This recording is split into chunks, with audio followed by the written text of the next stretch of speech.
আমি মনে করি এখানে সরকারের একটা ব্যর্থতা, সময় মতো ইলেকশন না দেওয়া বা না দিতে পারা, এটা একটা ব্যর্থতা।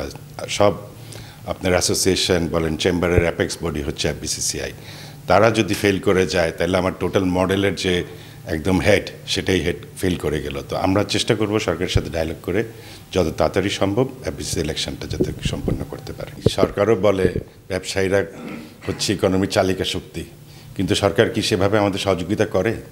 আমি মনে করি এখানে আমাদের ঘাটতি আছে, আমাদের ডায়লগ করার জায়গা আছে। আপনি যদি নির্বাচন না হয়ে থাকে, নির্বাচন ছাড়াই যদি আপনি এইসব পদবিগুলা দখল করেন, তখন কিন্তু আপনি অ্যাকাউন্টেবল না, আপনার ভোটার কাছে অ্যাকাউন্টেবল না, সরকারের কাছেও অ্যাকাউন্টেবল না, আপনি তখন ফাংশন করতে পারেন না। তো এবার নির্বাচন যদি প্রকৃতপক্ষে হয়, আমি মনে করি জবাবদিহিতা আসবে, এবং আমরা যারা ইলেকশন করব আমাদেরও অনেক কাঠ পোড়াতে হবে, এবং আমরা ঘরে বসে থাকলে হবে না। আমরা যেভাবে প্রতিশ্রুতি দিচ্ছি সেটা আগামী দিনে আমরা পালন করে দেখাবো ইনশাআল্লাহ।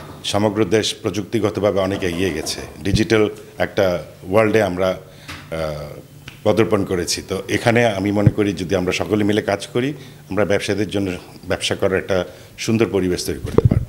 আমি আমার ভোটারদের থেকে যদি আমাকে যোগ্য মনে করে, আমি তাদের ভোটটা চাইবো, দাবির সাথে চাইবো।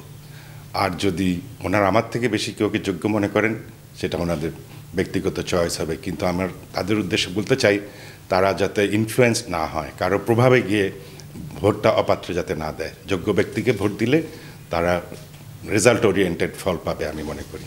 আমি একজন ব্যবসায়ী ছেলে, ব্যবসা করতে গেলে যে হার্ডেলগুলো আছে সেগুলোর সাথে আমার পরিচিতি আছে।